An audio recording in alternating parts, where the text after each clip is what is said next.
तो इस चैप्टर में जो दूसरा चैप्टर है अपना अध्याय सेकंड जो है, इसके अंदर जो प्रमुख बातें करेंगे हम, मेनली जो बातें होंगी वो जो भी हम पढ़ेंगे, नर युग्मकोद्भिद के बारे में देखेंगे, उसकी संरचना किस तरीके की, पहले उसकी संरचना के बारे में अध्ययन करेंगे और उसके बाद में देखेंगे उसका परिवर्तन किस प्रकार से है, निर्माण किस प्रकार से हो रहा है। तो ये सभी चीजें इसके अंदर देखेंगे और उसके बाद में जो मुख्य पॉइंट, दूसरा पॉइंट रहेगा कि मादा युग्मकोद्भिद जो है, मतलब मादा जो जननांग है और नर जननांग है, तो मादा युग्मकोद्भिद की संरचना कैसी है और उसका परिवर्तन किस प्रकार से होगा, ये सारी चीजें हम इस चैप्टर के अंदर अध्ययन करेंगे। तो इसके अंदर किस तरह का विकास होता है, किस तरीके से पौधे विकसित होंगे, कौन कौन सी संरचना इसमें परिवर्तित होंगी, उन सभी को हम यहाँ पर देखने वाले हैं। तो अगर हम बात करें कि पादपों के अंदर जो जननांग होते हैं, जैसे हमने पिछले चैप्टर में पढ़ा अलैंगिक जनन, तो हम यहाँ देखेंगे क्या लैंगिक जनन किस प्रकार से होता है। तो लैंगिक जनन करने वाले पौधे मतलब मुख्यतः यहाँ पर बात करेंगे अपन किसकी, एंजियोस्पर्म्स की बातें करेंगे, यानी आवृतबीजी पौधों में जो जननांग होता है वो क्या होता है, पुष्प। तो सबसे पहले हम देखने वाले हैं यहाँ पर पुष्प की संरचना। तो पुष्प की संरचना में कौन कौन से भाग होंगे और किस प्रकार से पुष्प की संरचना का विकास होता है, उन सभी का अध्ययन हम यहाँ पर करने वाले हैं। तो पहले बात करेंगे अपन किसकी, पुष्प की संरचना, स्ट्रक्चर ऑफ फ्लावर।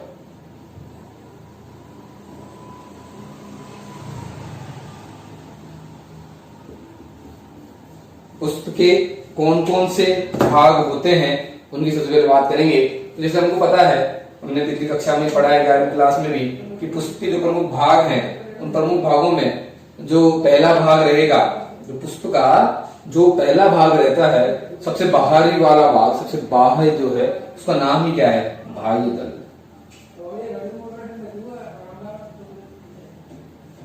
कौन सा होगा, बाह्य दल। दूसरी जो है दल। अब जो बाह्य दलों का समूह है, उस बाह्य दलों के समूह को, अकेले को बाह्य दल को इंग्लिश में बोलते हैं अपन क्या, सेपल। और इनके समूह को, पूर्ण जो समूह है इसका, बाह्य दलों का जो समूह है, उसको बोलते हैं बाह्य दल पुंज।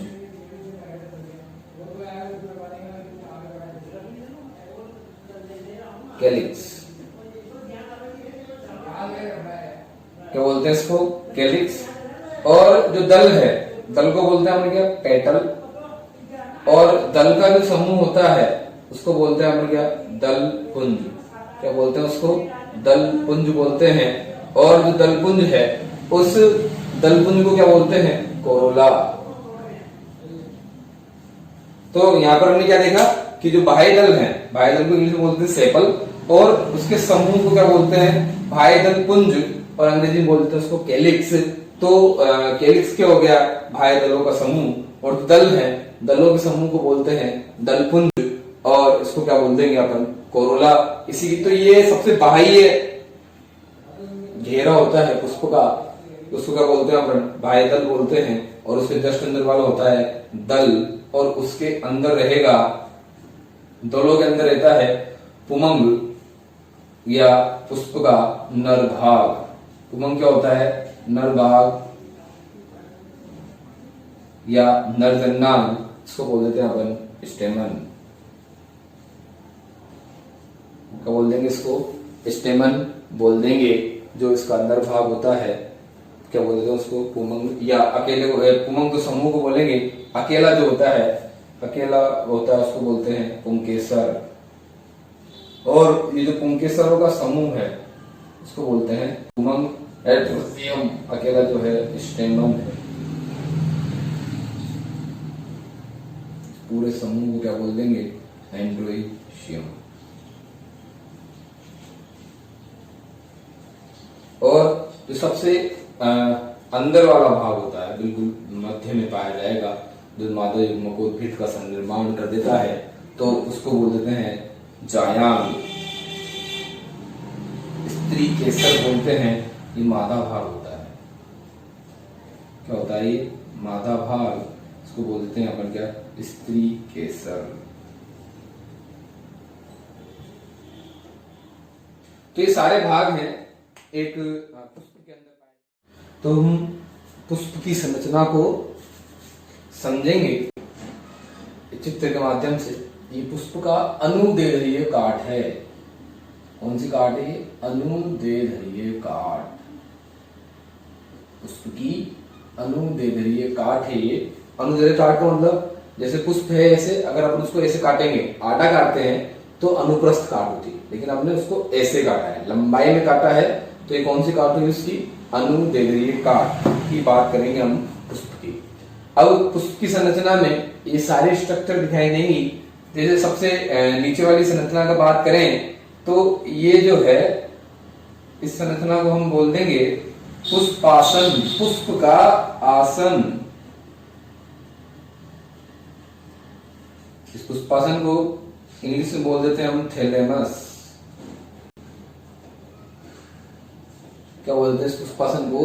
थैलेमस, जिसके ऊपर संपूर्ण पुष्प रखा हुआ है। क्या है? पुष्प रखा हुआ है। तो इस संरचना को बोल देंगे पुष्पासन, थैलेमस बोल देंगे।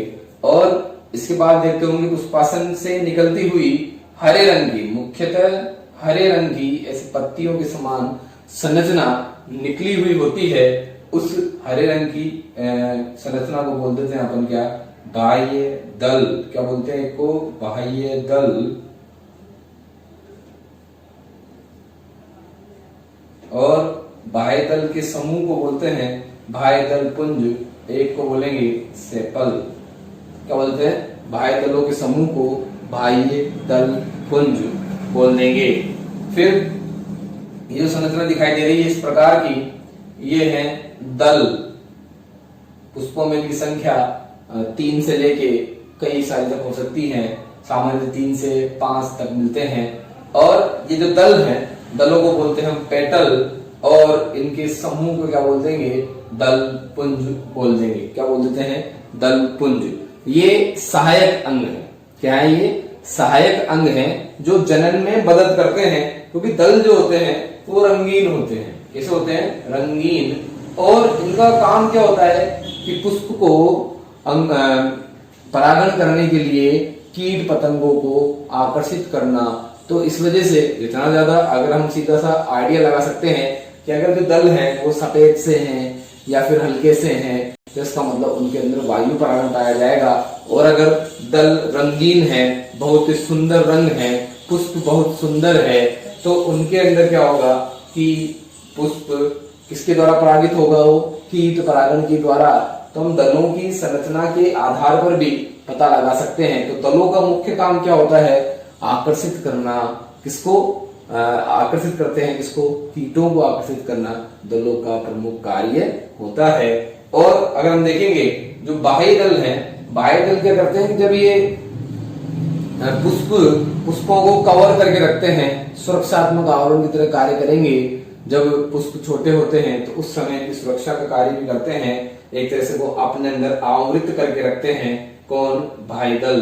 बाह्य दल के बाद ये बाह्य दल हुआ पहले, सबसे बाहर का इसका भाग। फिर उसके अंदर वाला भाग क्या हुआ? दल। और दल के अंदर वाला जो भाग है, इसको, इस संरचना को, अब देखो इस संरचना के अंदर ये जो अपने इसके लैंगिक अंग है, पुष्प के क्या है? लैंगिक अंग है, नर और मादा भाग। इसको मैंने लाल रंग से प्रदर्शित किया है। तो यहाँ पर हम देखते हैं कि ये जो नर और मादा भाग है, नर भाग जो है उसके 2 प्रमुख भाग रहेंगे। एक तो ये जो बाहर से ऊपर से जो दिखाई दे रहा है, इसको बोलेंगे परागकोश। क्या बोल देंगे इसको? परागकोश। और जो दूसरा भाग है इसको बोल देंगे पुतंतु। क्या बोल देंगे इसको? पुतंतु। परागकोश और पुतंतु। और अंदर जो है इसके परागधानियां है। इन सभी, इसकी संरचना को आगे हम डिटेल से पढ़ेंगे। तो ये दोनों संरचनाएं मिलकर निर्माण कर देती हैं इसका पुंकेसर का। इसको संरचना क्या बोल देंगे अपन? पुंकेसर। और पुंकेसर को इंग्लिश में बोलते हैं स्टेमन। क्या बोलते हैं इसको? स्टेमन। और इनके समूह को क्या बोल देंगे? उमंग। क्या बोल देंगे इनको? उमंग बोल देंगे। तो इस तरीके से हम देखते हैं कि विभिन्न ये इसका पुंकेसर जो है वो क्या है? नर भाग है। क्या भाग? कौन सा भाग है? नर भाग। और ये नर भाग जो है इसमें उत्पन्न करता है, क्या उत्पन्न करेगा? ये ये यहाँ पर नर युग्मक उत्पन्न करते हैं। क्या उत्पन्न करते हैं? नर युग्मक उत्पन्न करता है। कौन सा भाग? पुंकेसर। पुंकेसर के अंदर क्या है? परागकोश, और परागकोश के अंदर है परागधानियां, जिनमें पराग कणों का निर्माण होता है, और पराग कणों के अंदर नर युग्मक उपस्थित होते हैं। इन्हीं संरचनाओं को, इन दो संरचनाओं को हम आगे विस्तृत रूप से अध्ययन करने वाले हैं। इसके बाद हम देखते हैं अगला जो भाग है, ये मादा भाग, सबसे अंदरूनी भाग, सबसे भीतर वाला भाग, सबसे सुरक्षित भाग है पुष्प का। इसके 3 प्रमुख भाग रहेंगे। पहला, ऊपर बात करते हैं तो इसको बोलते हैं वर्तिकाग्र। क्या बोलते हैं? वर्तिकाग्र।